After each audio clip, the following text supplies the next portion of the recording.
नमस्कार जय जगन्नाथ शुभ सकाळ समस्त को वर्तमान मु गीता ज्ञान आरंभ करी आउ एबे आमे गीता ज्ञान 57 नंबर श्लोक पढ़ा देखिबा 57 नंबर श्लोक रे भगवान श्रीकृष्ण अर्जुन को कौन उपदेश दौरान आउ आमे एही गीता ज्ञान अमृत गाथा सबुदिन श्रवण करिबा। देखंतु गीता पढ़िबा जेतिकी लाभदायक शुणिबा मध्य सेतिकी लाभदायक कहीं ना गीता हेउची स्वयं भगवान श्रीकृष्णकर अमृत बाणी आमे यही भगवान कथा शुणा माने आमर अनेक अनेक अनेक फायदा। देखंतु गीता सहित आमर जीवन चालीचलणी जीवन व्यवहारिक कार्य जीवन नीतिनिया कार्य सबू संयुक्त होगी अच्छी।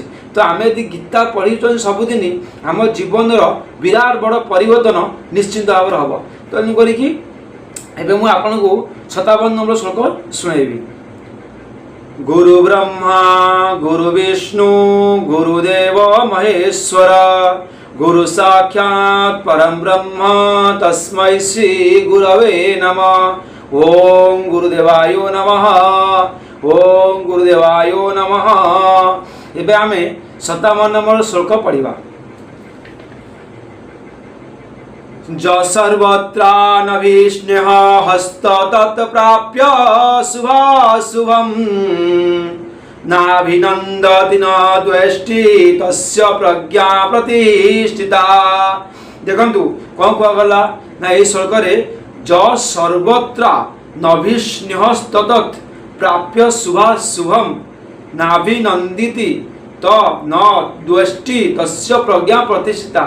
देखंतु ज हूँ जो पुरुष सर्वत्र हूँ सबुठारे अनभिस्नेह माने स्नेह रहित होई तापर तत् हूँ सही एमती गोटे व्याख्या कर आसला शुभाशुभम शुभ बा अशुभ शुभ बा अशुभ वस्तु को प्राप्य हूँ प्राप्त होई तापरे न अभिनंदती प्रसन्न हुए नहीं न द्वेष्टि हो दोष करे नहीं तस्य हूँ तांकर प्रज्ञा अर्थ हूँ बुद्धि प्रतिष्ठिता हूँ स्थिर अटे। देखु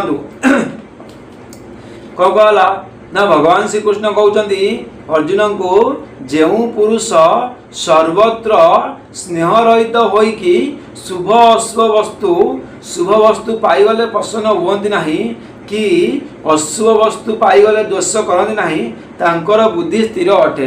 देखंतु कहते जदि गोटे लोक किसी शुभ वस्तु पाइगला बा गोटे भल जिनस पाइगला केबे भी प्रसन्न हुअन्ति नहीं यदि अशुभ वस्तु पाइगला केबे भी राग करती नहीं द्वेष करती नहीं सेमानंकर बुद्धि होउछि आज्ञा सदाबले स्थिर।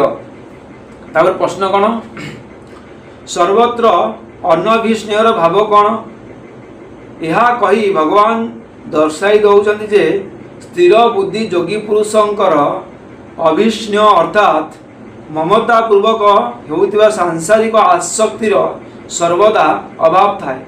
अभिप्राय है कि जे सांसारिक मनुष्य जेपरि निजर स्त्री पुत्र भाई मित्र कुटुंब आदि रे ममता एवं आसक्ति रखे दिन राति सेमानंक ठारे मोहित होई रहे तार प्रत्येक कथारे जेपरि सही मोहयुक्त स्नेहर भाव भरी होई रही थाए। अच्छा सही तार प्रत्येक कथारे जेपरि सही मोहयुक्त स्नेहर भाव भरी होई रही थाए स्थिर बुद्धि योगी ठारे सेपरि भाव न थाए तांकर कौनसी भी प्राणी ठारे ममता आसक्ति प्रेम न थाए तेणु तांकर वचन ममता और आसक्ति दोषरु रहित होई सर्वदा शुद्ध प्रेममय होई थाए। आसक्ति होउछि काम क्रोध आदि समस्त विकार मूल आसक्ति मन रखंतु क्रोध काम आउ कौन ये होउछि आसक्तिर मूल। तेणु आसक्ति शून्यता को अन्य समस्त विकार शून्यता बोली बुझा हेब। यदि आसक्तिर विकार होउछि तेल अन्य समस्त विकार बोली बुझा पड़ो। तेणु करिके आसक्ति त्याग करवा आम पक्षे निहाती आवश्यक। तापर प्रश्न आसला कौन शुभाशुभम ना पदटी कहार वाचक उत्तर कौन आसला ना जहाँ को प्रिय अप्रिय तथा अनुकूल प्रतिकूल कहती शुभाशुभम होउछि ताहार वाचक। स्थिर बुद्धि योगींकर वास्तव में संसार कौनसी भी वस्तु रे अनुकूल बा प्रतिकूल भाव रहे नाही।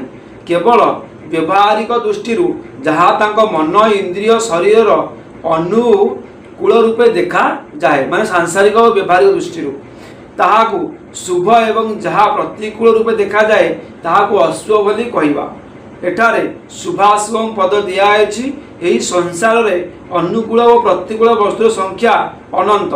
सेति मध्यरु जेउ जेउ वस्तु सहित जोगींकर संयोग हुए सही वस्तु सहित संयोग तांकर किपरि भाव रहे ता लगी तत्पदटी दुई थर व्यवहार करा जायछि। देखंतु कहउजंती सांसारिक पुरुष आउ जोगी पुरुष। जोगी पुरुष मान पाखे किछि भी विकार थाए से माने शुभ अशुभ कर्म रे कौन प्रभावित हुअन्ति नाही। किंतु सांसारिक लोकटे शुभ अशुभ कर्म रे बा अशुभ वस्तु शुभ वस्तु पाई गले टिके प्रभावित होई थाए।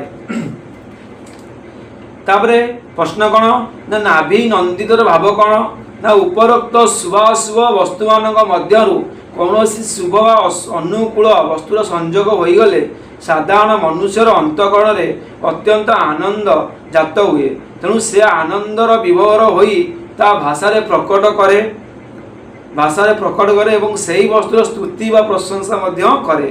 किंतु स्थिर बुद्धि योगींकर अत्यंत अनुकूल वस्तु सहित संयोग हेबा परे मध्य तांको अंतकरण रे कौनसी प्रकार हर्ष विकार उदय हुए नहीं।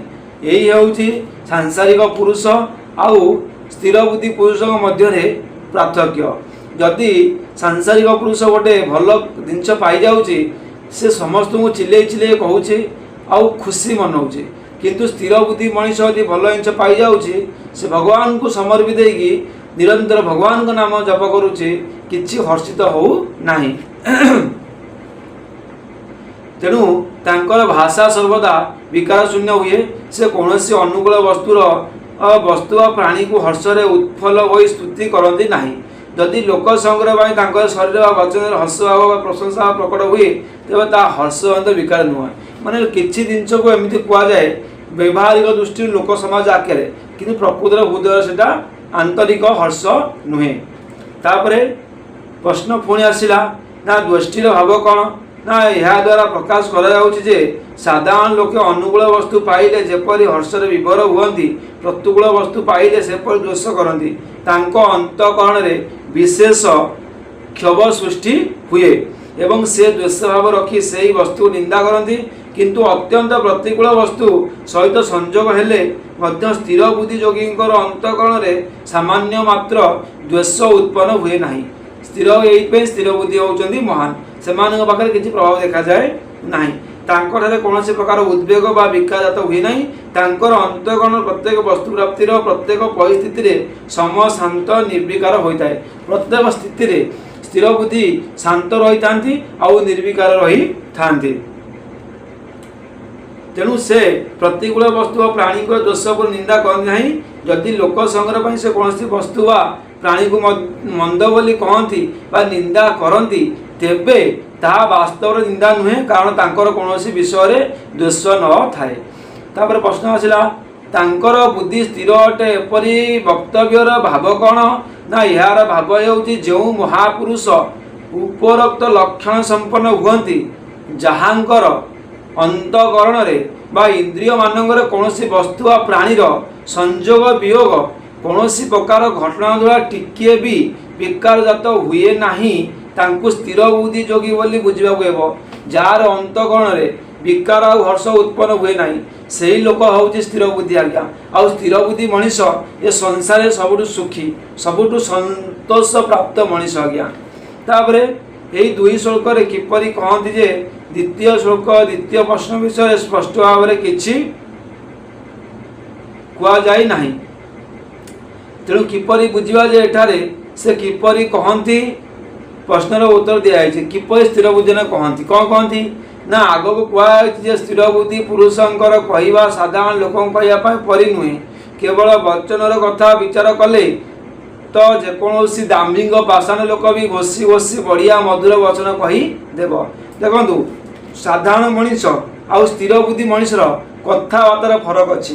साधारण मनीष जमी कथबार्ता कर आउ स्थिर बुद्धि मनीष जमी कथबार्ता कर तार किसी फरक आसो आज्ञा। से कथाटी कहुई किंतु एटारे मनर भाव ऊपर प्राधान्य दी ये दुई श्लोक कहुए मानसिक भाव अनुसार यही सब भाव में भावित हो स्थिर बुद्धि जोगी जो वचन कहती ताऊँच भगवान अभिप्राय तेणु ए वचन विश्व स्पष्ट रूपे कुआ न जाई तांकर मानसिक भाव तो कहुई देखु पुणी कौन कहला वचन कथा ना कौन सी गोटे पाखंड मनीष बा दाम्भिक मनीष सी भी वचन को भल भल घोषिकी कहीदेव और सुंदर वचन कह चोरटा बा टाउटर से भाया कहते ये भगवान श्रीकृष्ण गीतार कहते माने केवल आंतरिक मनर भावटा को एठी जानिया को पड़िबो कि प्रकृत स्थिर बुद्धि कि सांसारिक पुरुष तांकर भावनार जो ढांचा भावनार जो प्रकाश एटा अलग प्रकार निश्चित भाव बारी हो। तो बर्तमान आज मु गीता ज्ञान रे आपण को 57 नंबर दोहा 57 नंबर श्लोक पढ़ुली शुणाऊली। तो आज मते ये विदाय नेबक हेब मते एबे समय इशारा गलानी पुणी देखा काली सकाळे गीता ज्ञानर द्वितीय अध्याय 58 नंबर श्लोक सहित से पर्यटन अपेक्षा करते रही आज्ञा। हर हर महादेव जय श्री कृष्ण।